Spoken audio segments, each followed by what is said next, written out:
मैं आपके लिए मिष्ठान लेकर आऊं? शीघ्र आना। कोई पूजा वूजा करने नहीं जा रही है, जा रही है कृष्ण से मिलने। जाओ राधा। इतना प्रताड़ित होने के बाद भी मेरा पुत्र अपना कार्य किए जा रहा है। मैं भी अपना कार्य पूर्ण करूंगी। तुम दोनों की प्रेम लीला को सबके सामने उजागर करके रहूंगी। और आज स्वर्णिम अवसर है, ये अवसर तो मैं अपने हाथ से जाने नहीं दूंगी। तभी ध्यान से सुनिए। इस समय सभी लोग विश्राम कर रहे हैं, किंतु हम तो युवा हैं। हमें विश्राम की क्या आवश्यकता? हमें तो शीघ्र अतिशीघ्र ऋषि वक्र की सेवा में लग जाना चाहिए। ठीक? हाँ, चलो चलते हैं। उत्तम, अति उत्तम। मेरा मन प्रफुल्लित हो गया। अष्टवक्र जी के लिए तुम्हारे भीतर जो सेवा की भावना है, जो आतुरता है, उसे देखकर मन सच में प्रसन्न हुआ। तुम और बरसाने के युवा जाओ और उनकी सेवा करो। हाँ, उनकी सेवा पूर्ण निष्ठा से करना, ठीक है? जो आज्ञा बाबा। सुखी रहो, जाओ।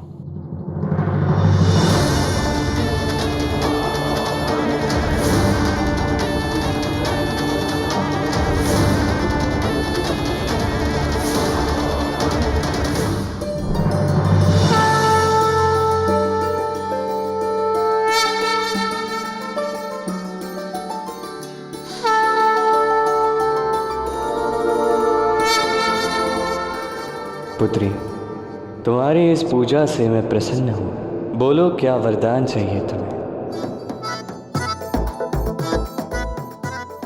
कृष्ण, कम से कम महादेव की पूजा को लेकर तो उपहास मत करो। अरे कैसा उपहास? मैंने तुमसे कहा तो था, मेरा महादेव से सीधा संपर्क है। मैं तुमसे वही कह रहा हूँ जो वो तुमसे कह रहे हैं, तो वो मुझसे कह रहे हैं तुमसे कहने के लिए जो वो कहना चाहते हैं वो तुमसे मैं कह रहा हूँ। समझी?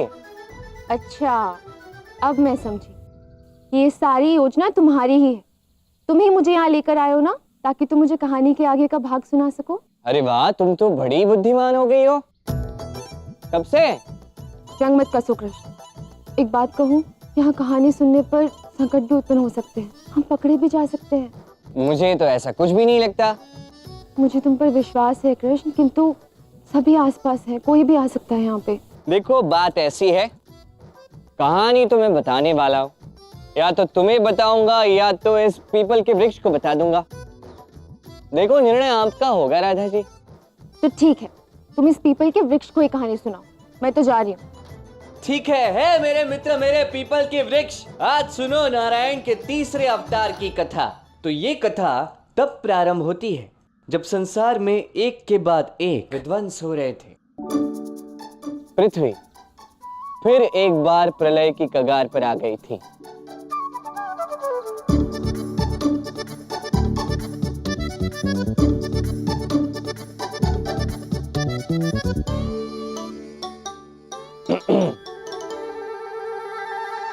अब नारायण का आवाहन करते हुए इंद्रलोक में बृहस्पति और इंद्रदेव के नेतृत्व में एक बहुत बड़े यज्ञ का आयोजन किया जा रहा है।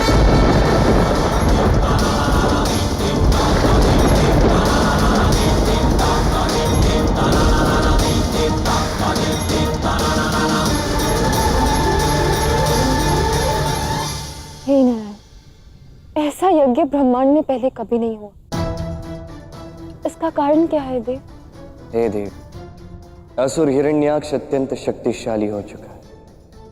उसने अनेक बार पृथ्वी को अपनी समस्त शक्ति से आहत भी किया, और इसी कारण से आज पृथ्वी पुनः एक बार अंत की कगार पर खड़ी।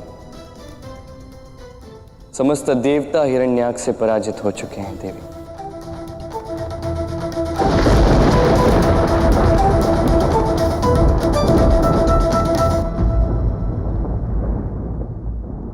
आज मेरी चंचला के मुख पे ये अद्भुत हास्य क्यों?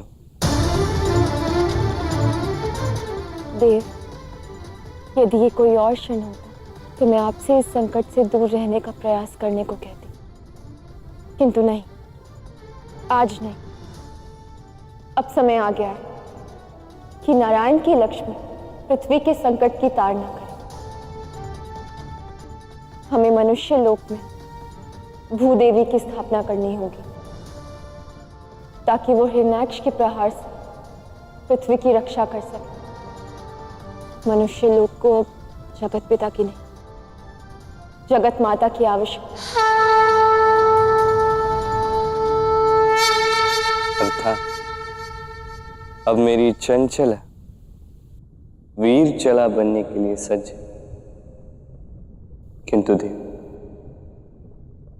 क्या एक और वीर?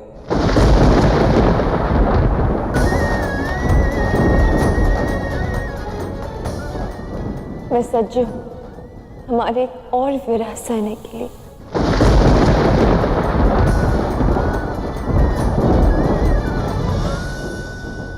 ओम नमो नारायण।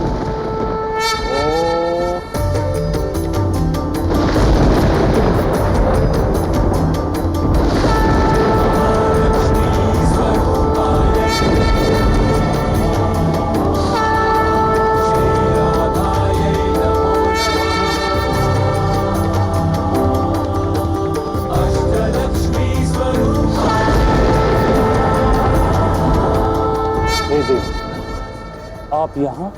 देवराज, मैं जगत माता होने के नाते समस्त पृथ्वी लोक की रक्षा के लिए भूदेवी के रूप में अवतरित होने जा रही हूँ। आप सभी ऋषि देव मिलकर मेरी स्थापना करें ताकि मैं पृथ्वी की रक्षा कर सकूं। हे देवी, हिरण्याक्ष को अनेकों वरदान प्राप्त है, उसे पराजित करना असंभव है। वो असुर चाहे कितना भी शक्तिशाली क्यों ना हो, किंतु वो असुर एक मां से नहीं जीत सकता।